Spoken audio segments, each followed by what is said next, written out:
आज योमरी पर्वको दिन यहाँ योमरी महोत्सव लागिरहेको छ पाटनको कृष्ण मन्दिरमा र यो योमरी पर्वको दिन कृष्ण मन्दिरमा योमरीहरू हेर्न आइपुगेका छौँ। योमरी हेर्नुहोस्, विभिन्न आकार प्रकारको योमरीहरू यहाँ बनाएको छ।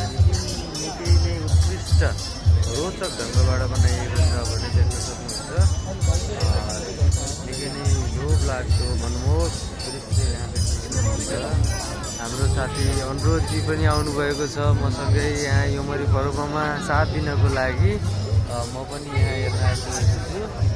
हेर्न सक्नुहुन्छ योमरी विभिन्न आकार प्रकारको। यसमा योमरी बनाउँदाखेरि भित्रपट्टि यो चामलको पिठोबाट बनाइएको हुन्छ। हजुरहरूलाई थाहा छैन भने चामलको पिठोभित्र चाकु, तेल अथवा खुवा राखेर विशेष गरी बनाइन्छ। यो देख्न सक्नुहुन्छ गणेशको मूर्ति पनि बनाइएको छ त्यहाँ। यहाँ विभिन्न प्रकारको आकार प्रकारको निकै नै उत्कृष्ट कलाकृतिहरू देख्न सक्नुहुन्छ तपाईँले। यसै त यो नेवार समाज भनेको कलाकृतिले भरिपूर्ण समाज हो।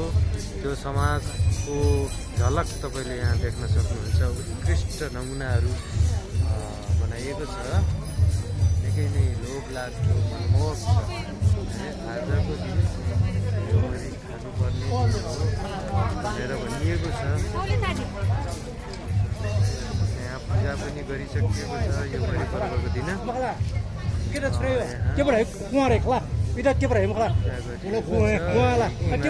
पिसेर अनि योमरी बनाइएको छ। चटामरी रोटी जस्तो देख्नुभयो होला।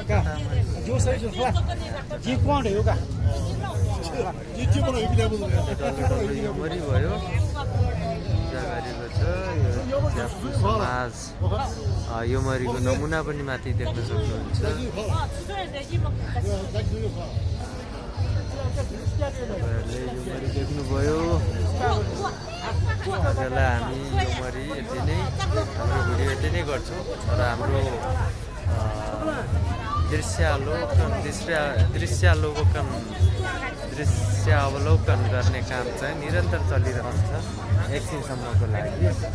अहिलेलाई बाई बाई।